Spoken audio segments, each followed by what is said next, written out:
Oh ya, saya nggak apa-apa. Sudah mulai, Bu? Silahkan. Oke, ya sebentar. Udah ya, Pak.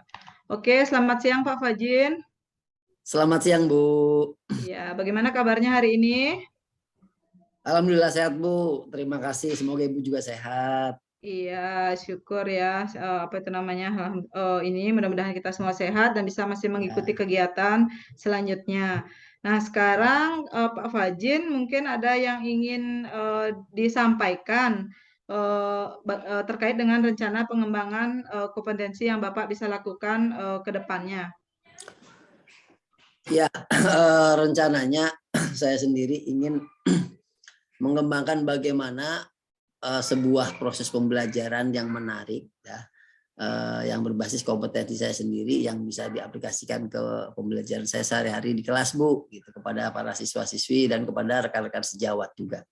Jadi bagaimana saya mengembangkan baik itu model, itu metode, ataupun hal-hal yang terkait dengan proses pembelajaran saya di kelas dan di kawan-kawan sejawat semuanya. Oke, pembelajarannya menarik ya. Ukuran yang menarik menurut Bapak itu seperti apa? Ukuran yang menarik di sini artinya pertama siswa merasa dianggap oleh guru dalam tanda kutip, artinya di sini pembelajaran itu berpihak kepada murid, Bu, ya. Berpihak kepada murid, di mana siswa itu merasa dianggap sebagai manusia yang kita sebut sebagai human being atau memanusiakan manusia itu, ya seperti inilah yang saya harapkan gitu. Jadi berpihak kepada murid itu pertama. Yang kedua, pembelajaran di sini ada unsur demokratis di dalamnya, di mana tidak bersifat guru sentris tapi juga student center juga gitu. Artinya kedua-duanya sama-sama memberikan peluang, sama memberikan kesempatan khususnya murid gitu kan. Dan ketiga, berharap seorang guru itu menjadi sebagai seorang fasilitator, bisa memfasilitasi siswa-siswinya. Itu, Bu. Iya, baik Bapak. Jadi yang Bapak sampaikan tadi itu adalah bagaimana cara Bapak mengukur bahwa capaian yang Bapak sudah terapkan itu bisa tercapai. Apa yang Bapak sampaikan tadi bisa tercapai? Apa ukuran yang bisa Bapak lakukan? Yang pertama saya jadikan sebagai ukuran bahwa tujuan saya ini bisa tercapai adalah siswa itu bisa meningkatkan kemampuan pemahamannya mengenai materi pembelajaran yang didapatnya di sekolah, khususnya di kelas gitu, ataupun di lingkungan sekolah. Itu, Bu, ya, adanya peningkatan kemampuan pemahaman dari siswa di sekolah atau di kelas. Kemudian yang kedua, siswa secara akademis itu nilainya bisa meningkat. Meningkat dalam hal ini adalah baik itu nilai siswa dalam hal kognitif, afektif, ataupun psikomotornya. Jadi ada peningkatan untuk penilaian itu. Yang ketiga itu ada sisi antusiasme yang besar dari siswa dengan apa yang diharapkan, gitu kan. Seperti itu, Bu. Jadi antusiasmenya tinggi, nilainya juga bertambah ataupun meningkat, dan pemahamannya juga meningkat. Ya, jadi Bapak bilang antusiasmenya siswa itu tinggi ya. Seperti apa menurut Bapak ukuran antusiasme siswa itu bisa dikatakan tinggi? Ya, ukuran antusiasme siswa ini tinggi dilihat dari beberapa hal. Pertama, siswa mau masuk sekolah.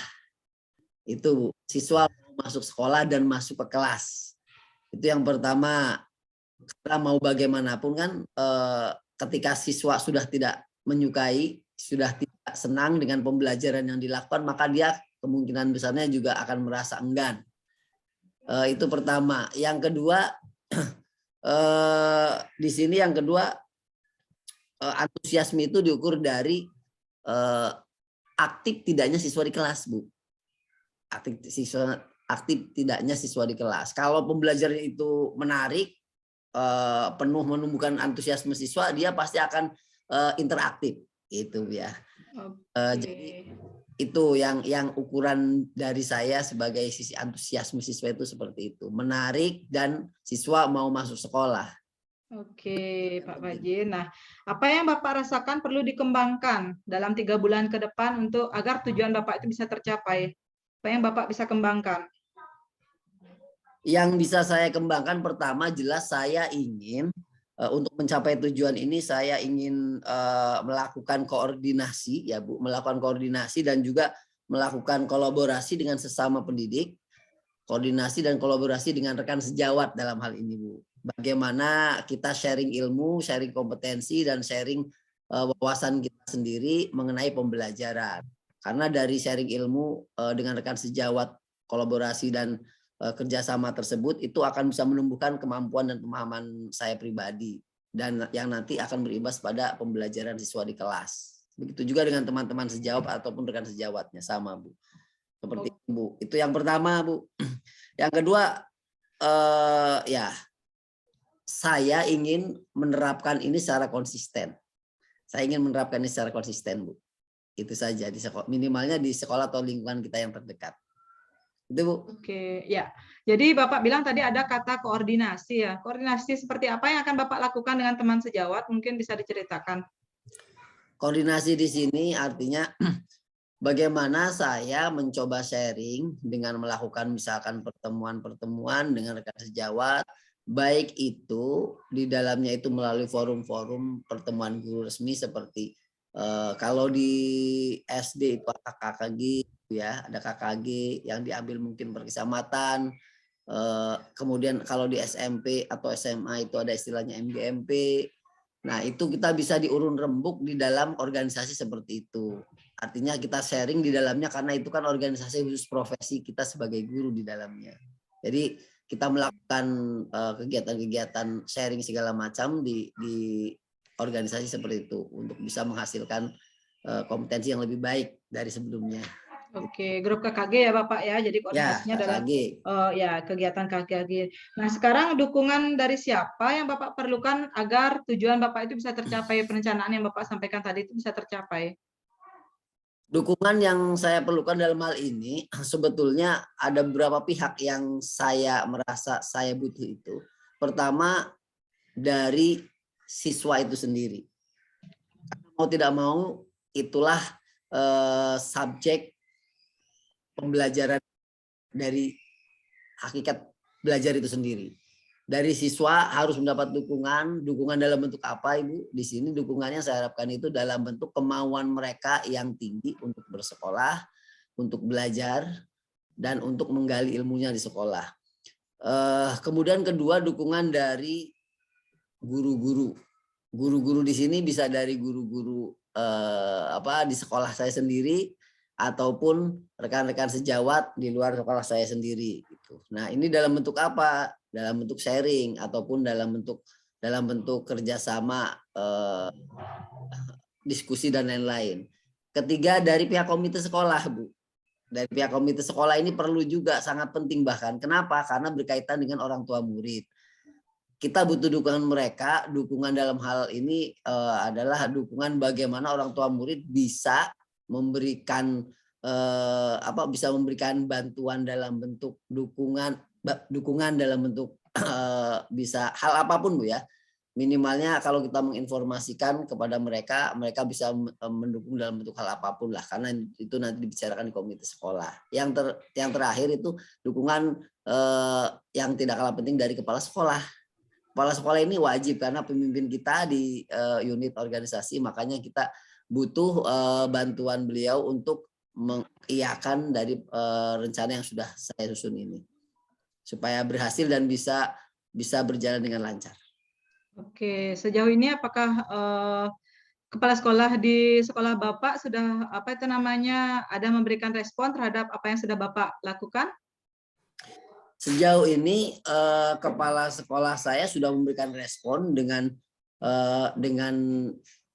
positif ya, dengan positif dan dengan semangat bahkan Bu. Kenapa? Karena kepala sekolah dari yang sudah saya lakukan itu melihat pertama semangat saya, kemudian dari rencana yang saya ajukan ke beliau ini bertujuan sangat baik dan menurut beliau ini sesuatu hal yang budaya organisasi yang baik lanjutkan ataupun harus diimplementasikan supaya bisa diikuti oleh guru-guru lain dan yang terutama supaya siswa-siswi di sekolah itu memiliki budaya yang lebih baik dari sebelumnya, memiliki kemauan, memiliki keinginan yang kuat, dan memiliki tingkat pengetahuan yang tinggi. Itu, Bu. Oke, ya. Nah, kira-kira apa sih yang Bapak dapat simak dari pembicaraan kita hari ini? Kesimpulan apa yang bisa Bapak ambil dari pembicaraan yang sudah kita lakukan tadi? Dari awal tadi kita sharing ataupun diskusi, Bu ya, sangat banyak hal yang bisa diambil manfaatnya. Pertama, dari rencana yang saya susun ini, saya bisa mengambil kesimpulan bahwa ternyata untuk merencanakan sesuatu gitu, untuk memajukan proses pendidikan di Indonesia umumnya dan khususnya di sekolah kita dan di wilayah lingkungan terdekat kita membutuhkan bantuan dari beberapa ataupun membutuhkan dukungan dari beberapa pihak, baik itu kepala sekolah, baik itu komite sekolah, baik itu dari siswa itu sendiri ataupun dari para guru dan rekan sejawat. Nah, itu dukungan-dukungan yang harus kita miliki untuk melancarkan rencana yang kita susun. Kemudian dengan pembelajaran, dengan penerapan pembelajaran, rencana penerapan pembelajaran ataupun berbasis IT ataupun pembelajaran yang kita sampaikan sekarang ini, saya rasa ini akan menjadi hal positif bagi siswa untuk lebih mengembangkan kemampuannya dalam dalam mengaktualisasikan perannya di dalam kelas ataupun di luar kelas dalam proses pembelajaran. Karena nanti dengan adanya rencana seperti ini, guru pasti lebih akan menggali kemampuan siswa dengan cara-cara yang beragam dan dibungkus dengan cara-cara yang menarik. Sehingga saya yakin ini budaya positif yang harus dilanjutkan ataupun harus diaplikasikan dalam pembelajaran kita sehari-hari. Itu saja, Ibu ya, dari saya kesimpulannya. Oke, kira-kira Bapak kapan akan menerapkan rencana yang Bapak susun ini? Saya akan terapkan ini ya 1 bulan ke depan kita sudah mulai menerapkan itu, Ibu. 1 bulan ke depan kita sudah akan menerapkan itu. Kita gerak cepat supaya ini bisa terrealisasi. Yang pasti tinggal action di lapangan karena persiapan sudah kita rencanakan termasuk konsep dan lain-lainnya. Kita tinggal tunggu dari komite sekolah, mungkin 1-2 hari ini akan ada informasi selanjutnya. Setelah itu kita action langsung sampai 1 bulan ke depan supaya menghasilkan sesuatu. Itu, Bu. Iya, terima kasih Bapak atas diskusi kita singkat hari ini. Mudah-mudahan apa yang Bapak rencanakan bisa berjalan dengan lancar dan itu kembali lagi tujuannya adalah untuk siswa itu sendiri ya, seperti itu Bapak ya. Oke, terima kasih. Sampai bertemu lagi di pertemuan pertemuan Bu. berikutnya. Ya, Ya, sampai sama-sama ketemu Bapak. lagi. Terima kasih Bu ilmunya.